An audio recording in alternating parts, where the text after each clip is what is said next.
Fixed lens philosophy. That's it. The philosophy of a fixed lens. No. Even with interchangeable lenses, I like to I think it's a good thing just having one lens glued to the camera. Although you can change it, I think there's something about learning that camera back to front and learning that focal length all tied in as one package.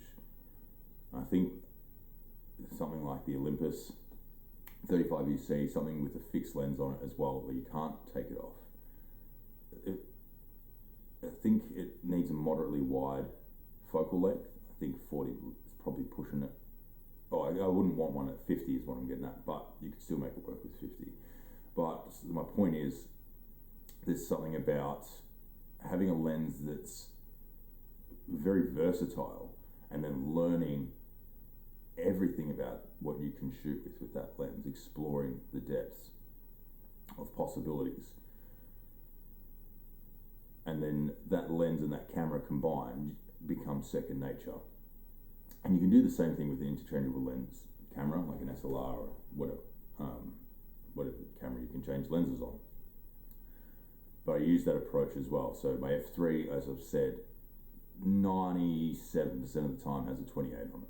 And now when I pick up the F3, it's just like, okay, this is, and when I put the 28 on my AT800 as well, I just know what I'm going to shoot. I don't have to think about it. It's not like, oh, okay, this is a bit different, a bit off.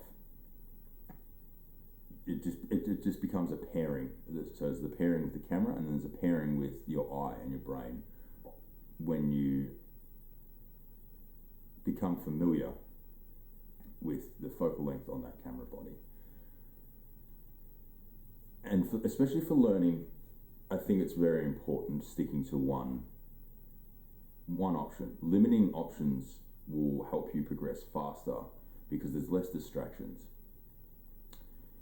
And it is quite obvious when you step outside of it and you're like, okay, well, that makes perfect sense. But it's such a trap being like, oh, yeah, well, I need a lens that can do this, and then I need another lens that can do that, and then X, Y, Z. You go through all the list of everything, and you end up just being overwhelmed with what you can take. And you can do that with cameras as well, with the bodies. You're just like, well, I need this camera for this, and I need this for this.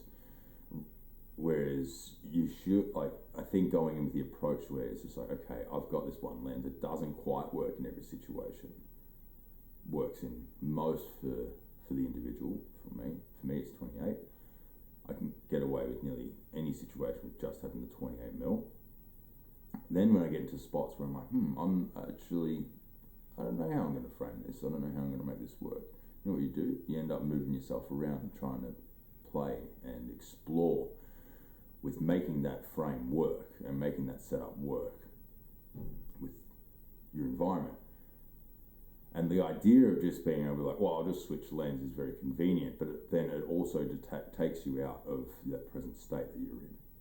You're changing, you're fumbling, and then you might put that lens on and you're like, actually, this isn't quite what I wanted anyway. And you're like, should I go back? And then maybe you go back to the other lens and you're like, it's still not quite right. And then you're in this fucked space of just, I don't know what to use, instead of just being in like, well, I don't know how to currently frame for this situation. I think learning to frame for that situation, or figuring out how to frame for that situation, is just going to be much more beneficial for growth and flow and just ease of mind.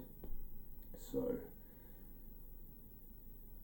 yeah, it's especially with traveling as well, it's very liberating. I always have the 28 on my F3, and then it goes everywhere with me, and then sometimes I bring the 105 as well. But I went to Tas, when was it? Sometime last year. It was a while ago.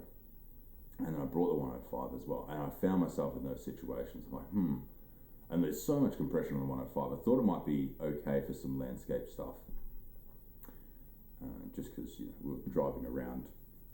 I was like, maybe it'll work for this. And then I very quickly found myself in like, oh, well, should I swap? Should I use this? And again, I only have one camera body, So it's just kind of like, oh, maybe I should do this or use that. And then, not too long into the trip, thankfully, I was just like, you know what, fuck it. I'm not going to dabble with that. Like, I pretty much didn't use the 105, like I always do. But for some reason, I was just like, oh, just in case.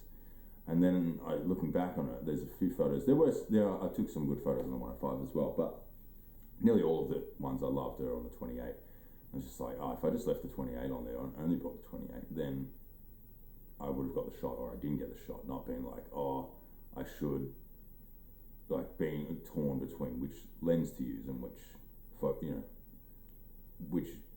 sort of style of photo I want to take. So, yeah. Anyway, my point is, we're getting there.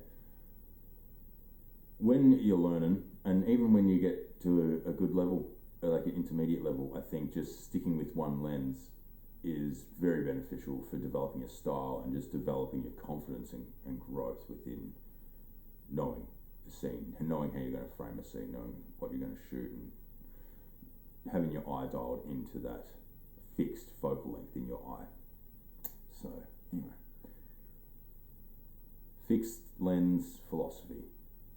So just treat every camera like it's a fixed lens camera, and then that limitation will then breed creative solutions. Maybe. Anyway, tell me I'm wrong, like and subscribe.